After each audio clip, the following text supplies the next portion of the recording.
Yes, my wife and I believe in efficiency. Yeah, one kid, we had 4 kids, 4 and under, so we do the rapid fire method. I see we're going to be wrapping up my talk at 9:45, which means we are like the Egyptian mummy, pressed for time. So some of you are awake, good. So I'll try to wrap things up very quickly. Some of you are in denial that I'm punning, but it's true. I do have an advantage, but not an unpharaoh advantage.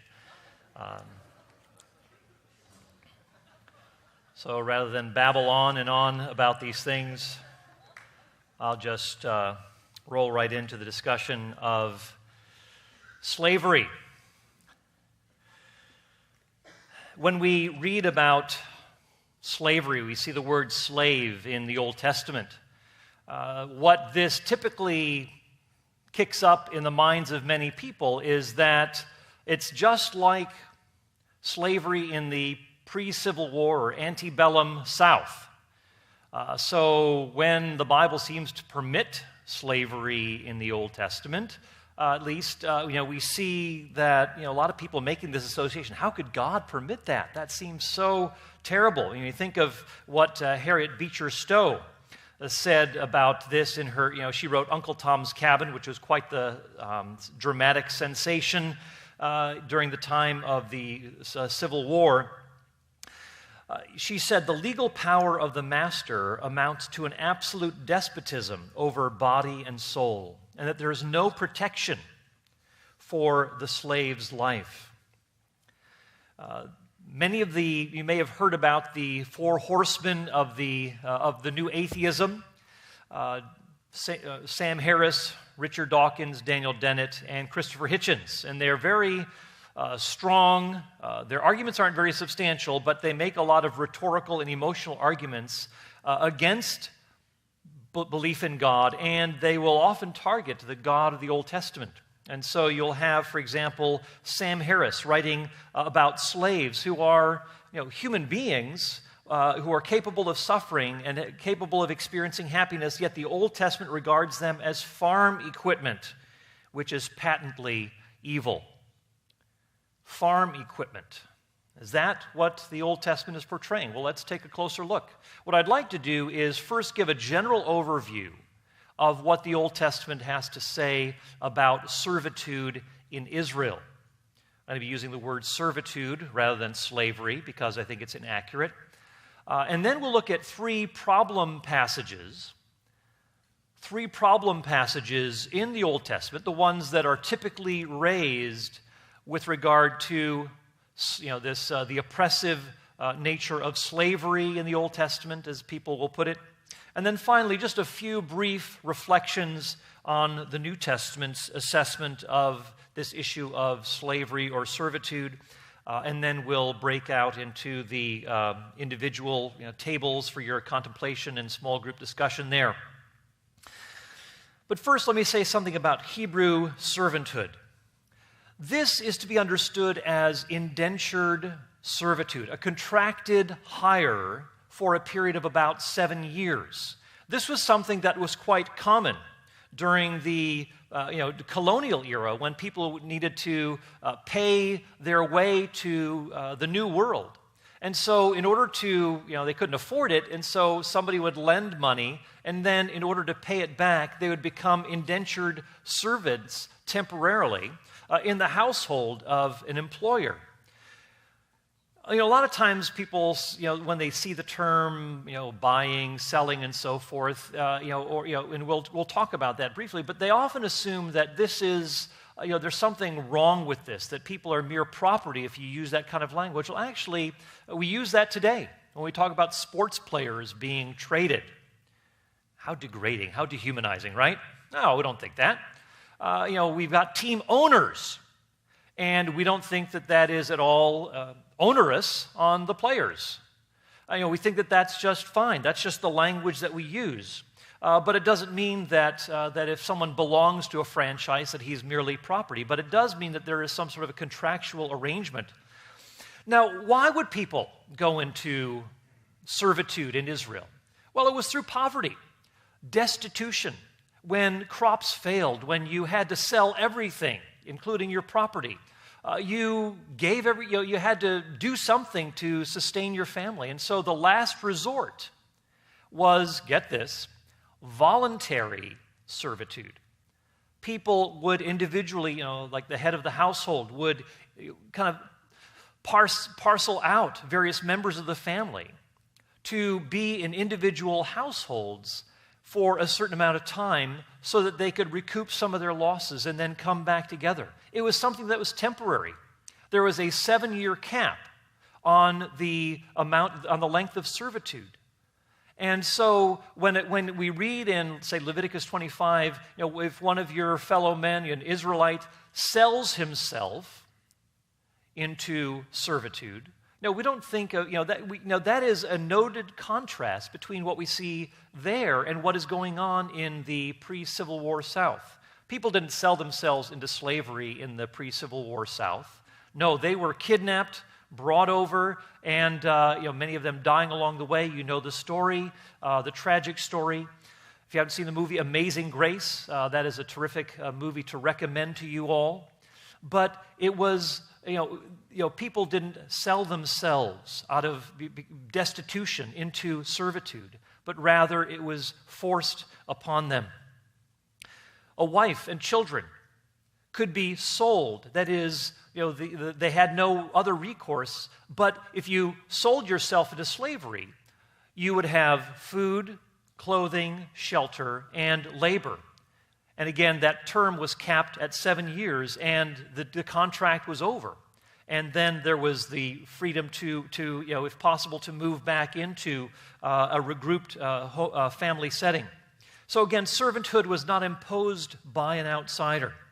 Also, the Old Testament made a lot of provision to avoid falling into this kind of destitution. So you'll see laws like gleaning laws, where you didn't pick all the fruit off of your tree, but you let the poor of the land come and have some of the remaining fruit. Or you didn't cut everything in your fields, but you left the edges of the field available for the poor to come and glean. And so we see that, for example, in the book of Ruth, that gleaning taking place.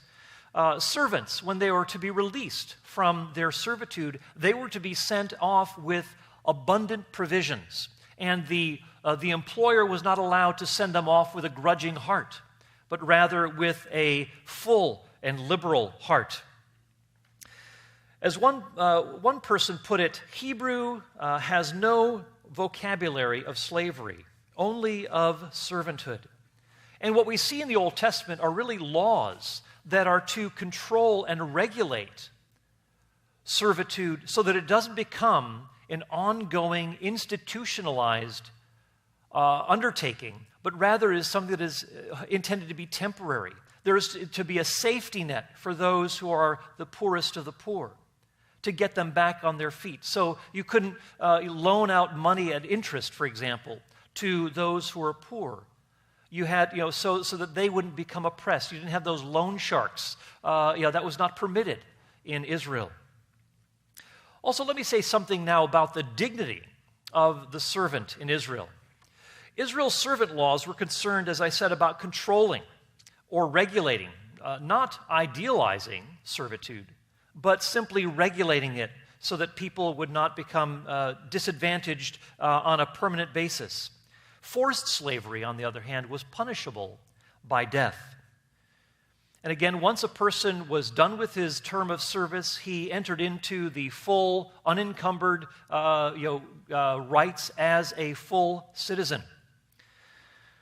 And so as we look at the servitude in Israel, we see that we need to go back to Genesis, and we see that even in Genesis, the very foundations for Israel's way of operating that is affirmed by all human beings being made in the image of God, male and female. Everyone has been created in the image of God. It's interesting, in the book of Job, Job, who has many servants and so forth, he says that, in this passage, he says that both he and his own servant came from the same place, namely from the mother's womb. There is no intrinsic difference between him and between his servant. One scholar writes, this is from an authoritative source, the Anchor Bible Dictionary. And the scholar who wrote on servitude or slavery in the Old Testament says, "We have here in the Bible the first appeals in world literature to treat slaves as human beings for their own sake, and not just in the interests of their masters." When Abraham Lincoln was speaking at his second inaugural address after he had been reelected president, he talked about how people in the North and the South read from the same Bible, prayed to the same God, but yet were pitted against each other on this issue of slavery.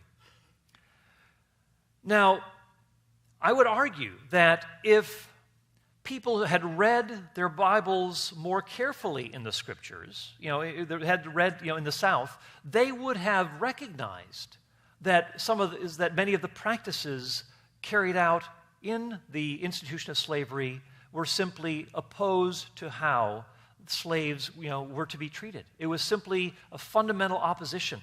So even though there was a reading from the same Bible, the assumption was that therefore the master seems to have rights over the slave and therefore can do virtually anything that he wants, up to perhaps the point of death.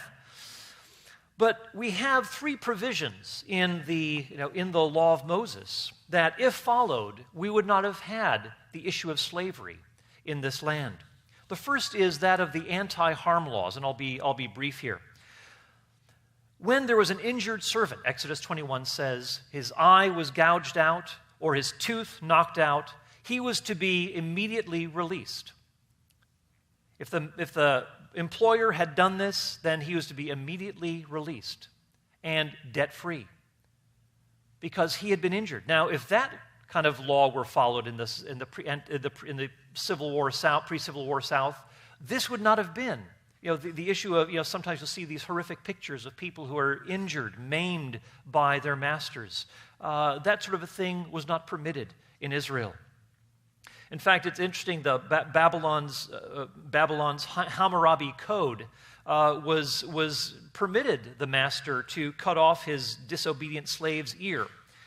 Slaves were, if they, in fact, we'll talk about this too, let me just skip on to the third one here while we're talking about the Code of Hammurabi.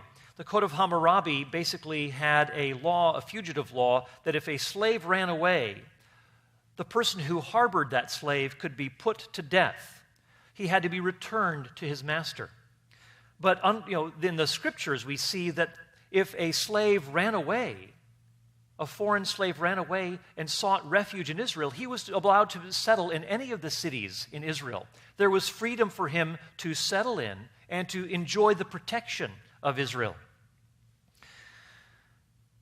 Let me go back to the second point, anti-kidnapping laws. This is another thing. Of course, we know how the slave trade got started in more modern times. Namely, people were kidnapped, taken from their homes, and yes, there was cooperation with tribal chieftains in Africa and so forth, but they were forcibly taken and brought over to the New World.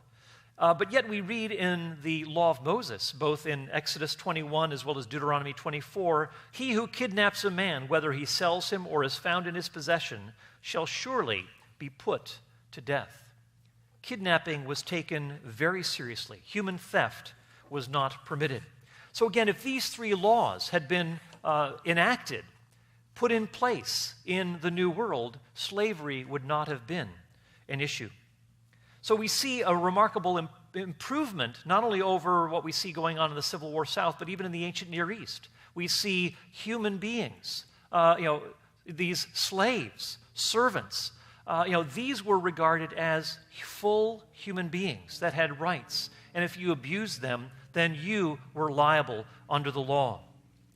Let me move ahead to the examination of some biblical texts that are a little more difficult, Some people read them and they say, whoa, you may be talking about human beings made in the image of God, but boy, this stuff looks over the top. This sort of thing just should not go. This is really problematic.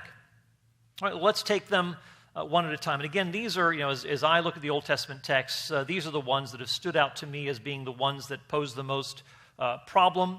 And critics typically raise these issues or raise these texts to blast the Christian faith or to critique the Old Testament God. The first one is from Exodus 21. It says, if a man strikes his male servant or his female servant with a staff so that he or she dies as a result of the blow, he will surely be punished. However, if the injured servant survives 1 or 2 days, the owner will not be punished, for he has suffered the loss. Now, what does this mean? Well, of course, we've already seen that in the Old Testament, the full dignity of all human beings is affirmed. But some people will say, well, it says here, if the servant dies after a day or two, the master is given the benefit of the doubt because no murderous intent was involved. Okay, good. But the critic is going to say, yeah, well, that's nice. So you can beat him to within an inch of his life, but if he just manages to somehow survive that, then the benefit of the doubt is given to this employer or master. Well, is that really what is going on here? Remember, what we've already seen, that if a fugitive slave from another land came to Israel to find refuge from a harsh master, this would be all the more so for a fellow Israelite, that if he is being abused, he could run elsewhere to find refuge in someone else's home. So it just seems to me, why would the runaway slave from a foreign land, in a sense, get preferential treatment where he's going to come and enjoy the benefits of protection in Israel, but yet an Israelite himself who has been beaten to within an inch of his life can't find that kind of escape? No, this sort of a thing doesn't really add up. But another thing that we ought to remember is this, that what this is probably, some people say, well, isn't it saying that this servant is his money, literally, his silver? Doesn't that mean that he is property? No. It does mean that there is that this person has put out money in order to take this person in, and so if he brings injury to this man, he himself suffers loss. So there is a financial loss, but really this passage takes place in the context of injuries that are the result of quarrels and disputes. And in fact, in the previous setting, there is the burden upon the person who has brought injury to pay the medical fees. And so this is probably what it is talking about. This person who has injured his servant, if he shows goodwill by paying the medical costs to have this servant taken care of, then when the judge is reviewing the case, it is going to be, there's going to be much more sympathy because this person doesn't treat this servant with disdain, but is actually underwriting the financial costs for this person's recovery. So that's one setting. I just don't see that as posing a problem for the believer. It seems like we have a very straightforward case of fair treatment before the law. Another passage is this. It's taken from Exodus 23. If you buy a Hebrew servant and he's to serve you for 6 years, but the 7th year he'll go out free without paying anything. If he came in by himself, he'll go out by himself. If he had a wife when he came in, then his wife will go out with him. If his master gave him a wife and she bore him sons or daughters, then the wife and the children will belong to her master, and he will go out by himself. But if the servant should declare, I love my master and my wife and my children, I will not go out free. Then the master must bring him to the judges, and he will bring him to the door or the doorposts, and his master will pierce his ear with an awl, and he shall serve him forever. So that's all there is to it. All right. Well, what's going on here? We've already seen that a person can temporarily sell himself into servitude, a voluntary servitude. But for this particular law, some critics will complain that a man kind of gets off scot-free, so to speak, but the woman and the children are disadvantaged, even trapped in this arrangement, the man goes free, and that seems to reflect an anti-woman or anti-child bias. Well, and isn't this the sort of thing that people criticized in the Civil War, that families were separated from each other, like Frederick Douglass when he was a young boy was separated from his mother, this former slave? Isn't the Scripture advocating something like this? Well, if you look a little more closely, you see that this is really not happening at all. First, we have good reason to think that this passage is not gender specific. In other words, it's not singling out the male having greater advantages and the female having the disadvantages. Judges knew how to apply the law. This is an example of what's called case law. And unless there are certain specific things like something related to childbearing, that would apply to the woman. But generally speaking, these things could work either way. And so various scholars have suggested this reading, which certainly fits in with that spirit. If you buy a Hebrew servant, she is to serve you for 6 years, but in the 7th year, she will go out free. If her master gives her a husband, and they have sons or daughters, the husband and the children will belong to her master, and she will go out by herself. So again, that whole gender issue is really a non-issue. The spirit of this law is not being violated at all by switching the scenario. Secondly, the scenario isn't as harsh as it first appears. Now let's stick with the male servant scenario here. Let's say that the employer arranges for a marriage between this unmarried male servant and an unmarried female servant. So by taking both these servants into his household to work off a debt, the boss has made an investment. And he stands to suffer loss if the servant walks out on this contract. It's kind of like military service. In the military, you don't say, I just got married, therefore, I should be exempted from any further military service unless I let you know when I'm ready to come back. No, you've contracted to serve in the military for a certain amount of time, and the marriage issue is going to be subordinated to that contract so that you can honor your word.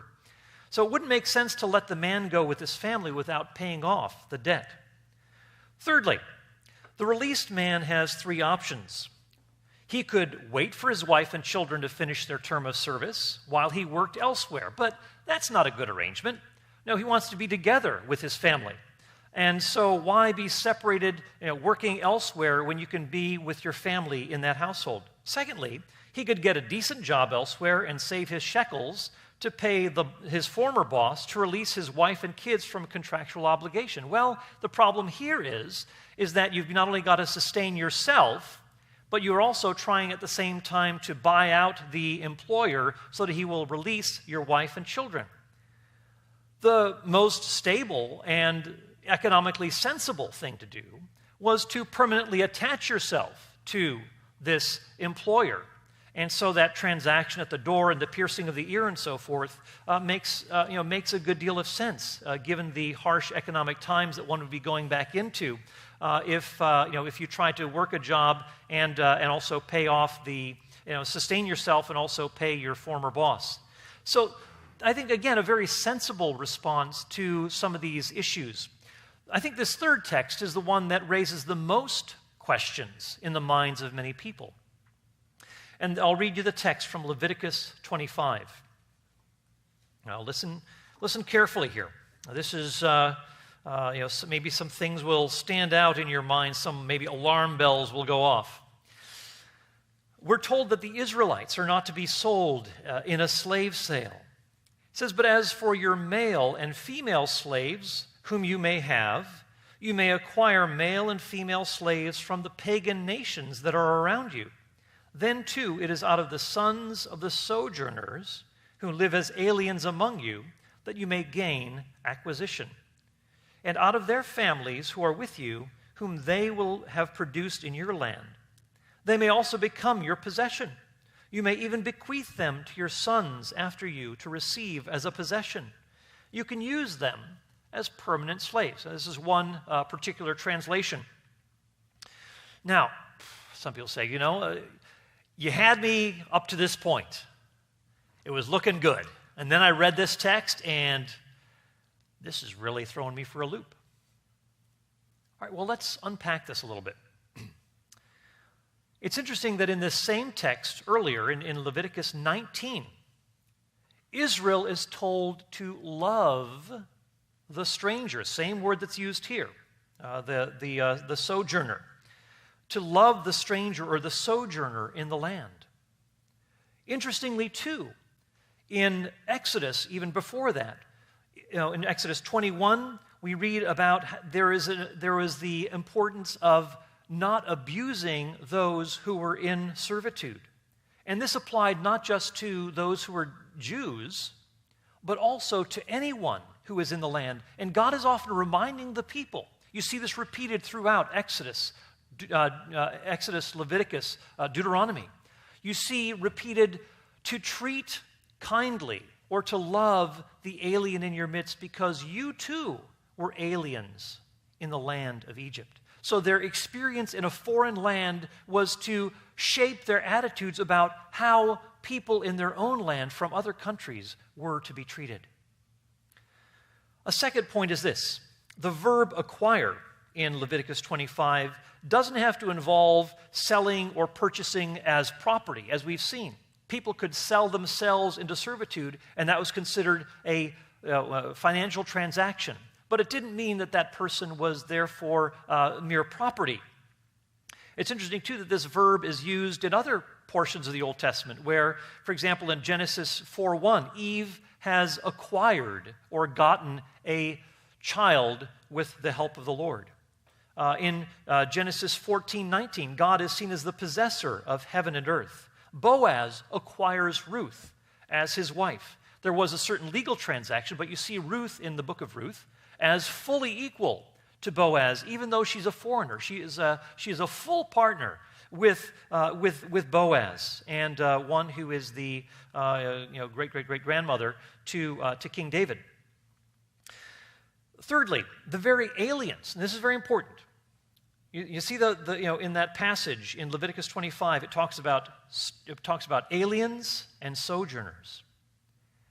The text, I say, goes on. So read into verse 47, which I did not read you intentionally, but it says that if a sojourner or one of these aliens, people from other lands, actually earn enough money that they become people of means, they could actually purchase or gain their own freedom.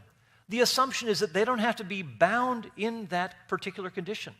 So they can stay. Remember that passage we talked about in Exodus 21? That person could attach himself to his employer and be permanently bound to that person.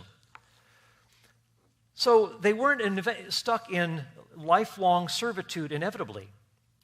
So we have here a remarkable passage that is often overlooked when people look at the first part of Leviticus 25 passage that I read.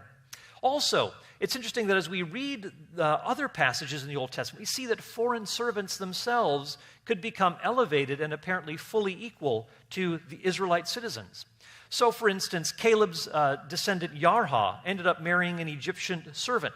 And I'll read you from 1 Chronicles 2, 34 and 35. It says, Now Sheshan had no sons, only daughters. And Sheshan had an Egyptian servant whose name was Yarha. Sheshan gave his daughter to Yarha, his servant, in marriage, and she bore him Attai. Now it's interesting that Caleb's descendant, Caleb, someone who is very high profile in Israel, someone with quite this person who marries this Egyptian had quite a pedigree. And there are key implications that inheritance rights would then fall to the servant's offspring, Attai. Another point is this. We've already talked about how Israel was required to give runaway servants, slaves, protection within Israel's borders and not to be returned to their harsh masters. We've also seen that kidnapping was prohibited. And so, understanding that, we need to look at Leviticus 25 given that kind of a provision and that kind of protection. Sixth, since non-Israelites weren't to acquire, starting to become a dry lecture here. Since, still didn't work, since non-Israelites weren't to acquire land in Israel, homeless and landless foreigners wouldn't have much of a choice but to attach themselves to Israelite households as servants, which might have been the only alternative possible. Only Israelites were allowed to own land. And so if you come into as a foreigner to this place, you're not going to have a lot of opportunity to, in a sense, establish yourself in that land. Your only choice, if you're economically deprived, is to attach yourself to a household there. Another point is this, and this is very interesting. In Exodus 21:2, we already talked about the Hebrew servant who, if his eye was gouged out or his tooth was knocked out, he was to go free. Well, interesting, that word Hebrew, some people see as simply someone who doesn't have any political attachment. And so this could apply to the Jews who were kind of nomadic, as well as people from other lands. So there is a debate about whether this person is an Israelite or a foreigner who doesn't have political allegiances. Which, if that's the case, we see that foreigner is under the same kind of provisions as the actual Israelite, that there is a cap of 7 years beyond which you have to let that person go to be on his own, whether he goes to his another land or something, that's up to him, or that person could attach himself and become a permanent member of the household. So again, even in this sticky passage of Leviticus 25, I don't see that there is something that is overwhelmingly strong in favor of treating even foreign servants as objects or property or something like that. Now, in just the few minutes that remain, let me just make a few comments about what we see in the New Testament. Again, we'll just do what we can till we get to 9:45. But let me just say, first of all, that as we reflect on servitude or slavery in the New Testament, remember Rome imposed slavery. This is where you didn't have rights. So it's a different arrangement than what we see in the Old Testament. But in the New Testament, the Apostle Paul says that there is neither Jew nor Greek, there is neither slave nor free. All social distinctions are leveled at the foot of the cross in the Apostle Paul's mind. Some critics claim Jesus never said anything about the wrongness of slavery. No, not so. Jesus opposed all forms of oppression. In Luke 4, when he was giving his mission statement, so to speak, quoting from Isaiah 61, he said he was there to proclaim release to the captives, to set free those who are oppressed. So Jesus is opposed to all forms of oppression and slavery. The New Testament writers talk about how masters are accountable to their heavenly master. The Apostle Paul, when he is greeting people, for example, in Romans chapter 16, he refers to slaves like Andronicus and Urbanus, common slave names, and refers to them as kinsman, fellow prisoner, and fellow worker. These were full participants in the gospel and full partners despite their different social status. We also notice, too, that the New Testament writers, when we come to even the book of Onesimus, the book of Philemon, where Onesimus is allegedly a runaway slave. Well, there's actually debate about that. Was Onesimus this runaway slave from Philemon? We don't have any indications that there was some sort of a flight, that he had gone AWOL, nor is the Apostle Paul at all concerned or fearful that something drastic is going to happen to Onesimus, that he's going to be punished, which was a common expectation in the Roman Empire. And we also have this passage where it says, and some scholars believe that Onesimus and Philemon were estranged Christian and perhaps biological brothers. And so Paul says to him that you might have him back for good, no longer as a slave, but better than a slave, as a dear brother. He is very dear to me, but even dearer to you, both as a man and as a brother in the Lord. Now, notice the similar language from Galatians 4:7, where Paul says, therefore you are no longer a slave, but a son. I wasn't just talking to a bunch of slaves here. You are no longer a slave, but a son. And if a son, then an heir through God. Paul, so we have very good reasons for affirming Onesimus as someone who is perhaps a biological brother to Philemon. And so the language of slavery, again, of low status, don't receive him back as someone who has low status or doesn't belong. No, receive him back as a brother, someone who fully belongs to you, especially in the body of Christ. So those are a few reflections on the status of servitude in the Old Testament, some difficult passages that we covered, and very briefly, some New Testament reflections on the issue of slavery. And so now at this time, why don't we, you've got some questions before you. And so this will be your opportunity to ponder those questions. And then after that, after you've had some time to think about those questions and maybe jot some questions down that you want to ask during the Q&A time, then you'll have group discussion. So we'll just begin with that and leave you to your own personal reflection. Thank you very much.